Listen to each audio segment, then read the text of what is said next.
Welcome everyone to Press Start. My name is Jeremy and welcome to a new year and a new decade.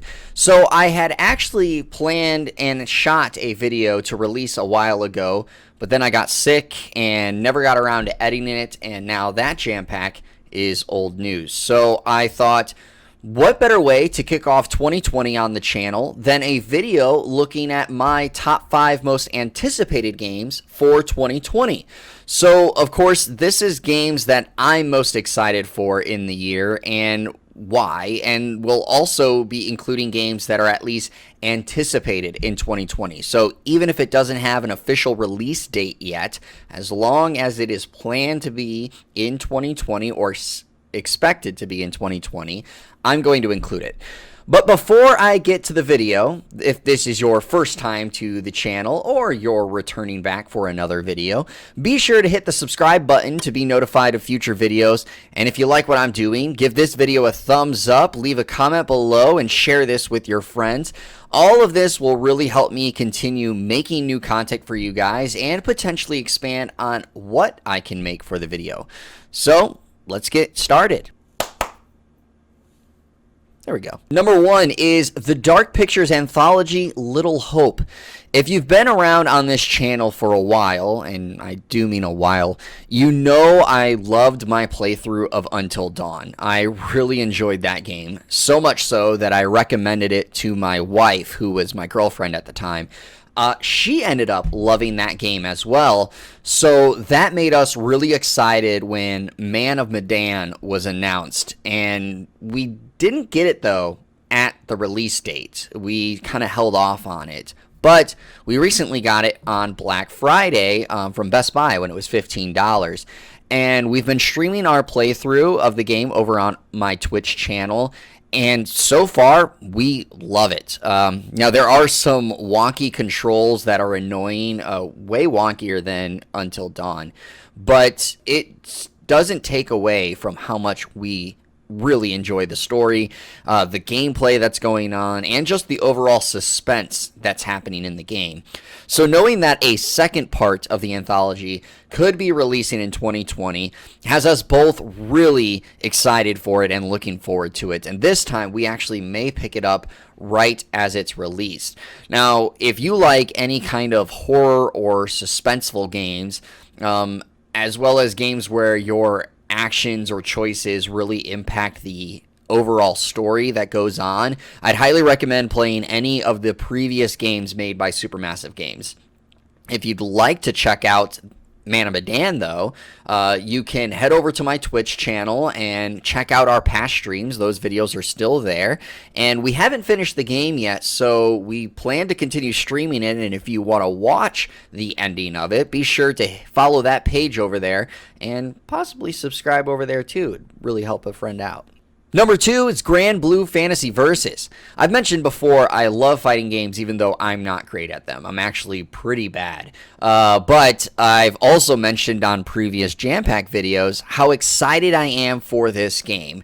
If you don't know and you didn't see that past video, this is a game that's being worked on by Arc System Works, which is known for the BlazBlue and Guilty Gear series, as well as Cygames, who created Granblue Fantasy, which is a mobile game over in Japan. This game is set to release in Japan on February 6th, and in the rest of the world, it is currently sitting at sometime in 2020. I hope it's soon after. I just really love the art style of this game, the way the gameplay looks so far, and it's just really grabbed my attention. And I'm still really upset that I didn't get to play this when I was at EVO, but I hopefully won't have to wait much longer for that release in 2020. This game caught my attention really early, and it has not let go since. Once the game releases, I do plan to pick it up, and I do plan on streaming some of the game, as well as putting some videos together for here on the channel. They'll probably be me mostly losing, but hey, you can have some fun while losing too. So if you're excited for this game, let me know down below, and be sure to look forward for that content when it does come out. Number 3 is Resident Evil 3. Coincidence? I think not.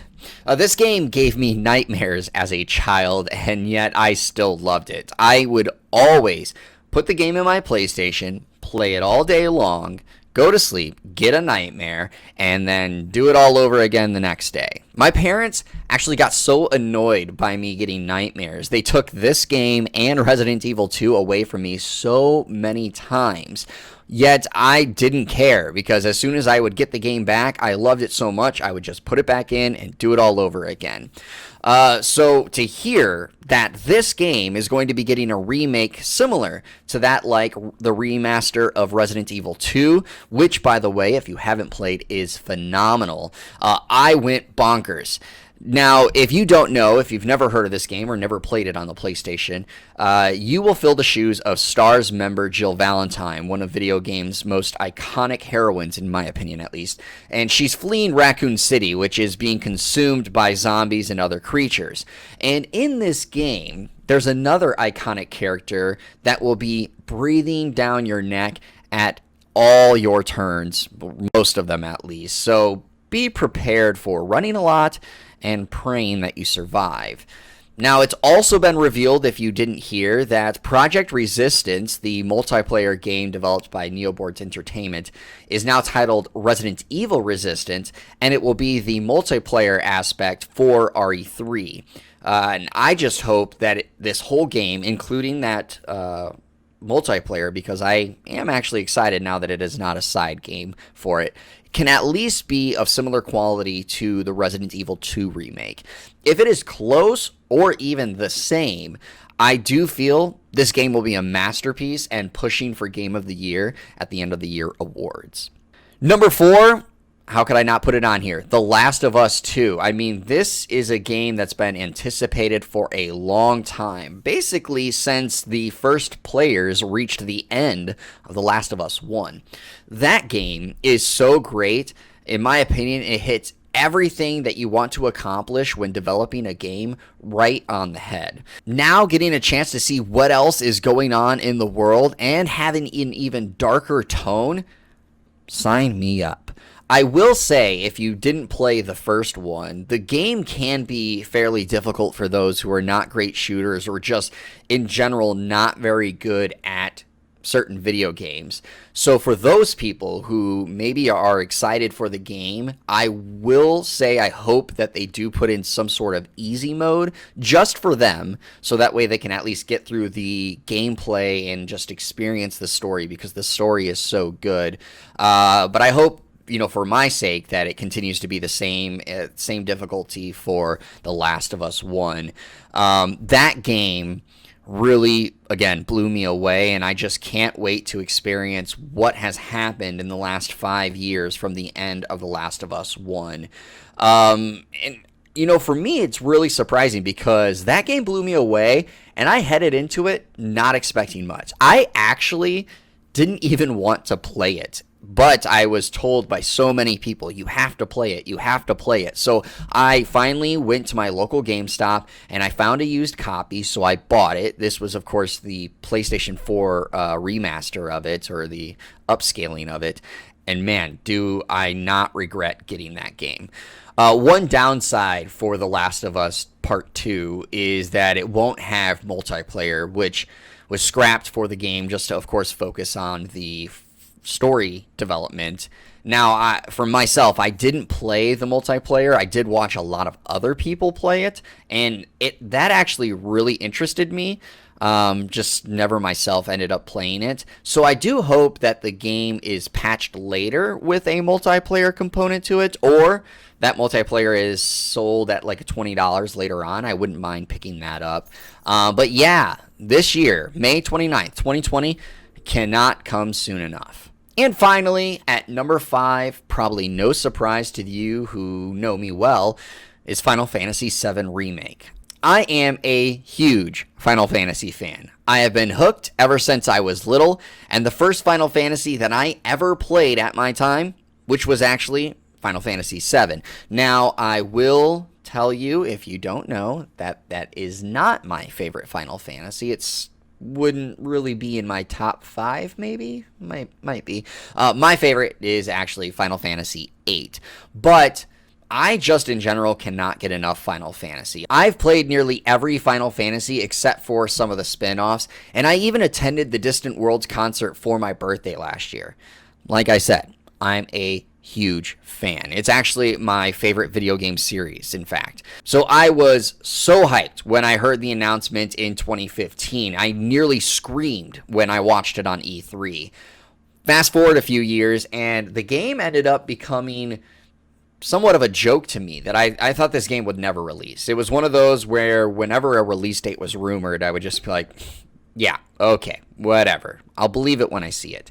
And then we actually have a release date, and it's nearly here, releasing March 3rd, 2020. I know some fans are upset that this is going to be an episodic release, so that this first one will not be the full story of Final Fantasy VII, but from what I've seen and what is being announced about this game, it's basically going to be a full-length RPG in itself. So the fact that it won't be a 5-hour release and then we just have to wait for the next game, which could take years, it sounds like I'm going to be able to dive into it a lot, and I am ready to spend a while on this game.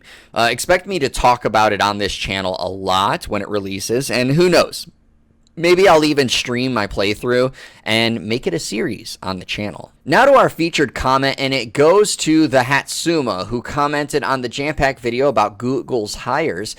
Quote, Google has its work cut out for it. Staggered features that are bare bones in comparison to the competition, very old games for the launch, no exclusive titles call the system its own, its competition already coming out with alternatives such as xCloud or PS Now that feature vast bulks of games as a service opposed to buying the games individually. I honestly think that unless major changes happen, this thing is doomed. I completely agree with you, Hatsuma, on your points. Stadia doesn't offer a whole lot right now, and not to mention the news that some games are being listed at a higher price than on other platforms. This was the case when it came to Darksiders Genesis, which was listed on Stadia for $40, when on Steam and GOG and the Humble Store it was listed as $30. So that doesn't give current Stadia owners much to be excited about or much to look forward to. However, I do think with the hiring of ex-Ubisoft developers, that at least gives them a little hope to exclusive titles in the future, and it just will depend on how long it takes users, or how long users will want to stick around. So that does it for this video. I would like to mention a few honorable mentions before we close the video. Those games that I'm also excited for in 2020 include Trials of Mana, Langrisser 1 and 2, Fairy Tail, the RPG, of course, Persona 5 Royal, and Cyberpunk 2077. I mean, there are actually so many great games coming out in 2020, or expected to, that I would say this is a great year to be a gamer. So let me know what your most anticipated games are down in the comments below. Are any of them matching what I have, or any of them completely different? Do you prefer different video games? I'd love to see them, love to go through your comments, and I'll include one of them in a future video. So once again, if you like the video, be sure to give it a thumbs up and comment down below. Hit the subscribe button, and also consider hitting that bell notification so you get notified every time that I post. Thank you again for watching the video, and always remember, your gaming news starts right here.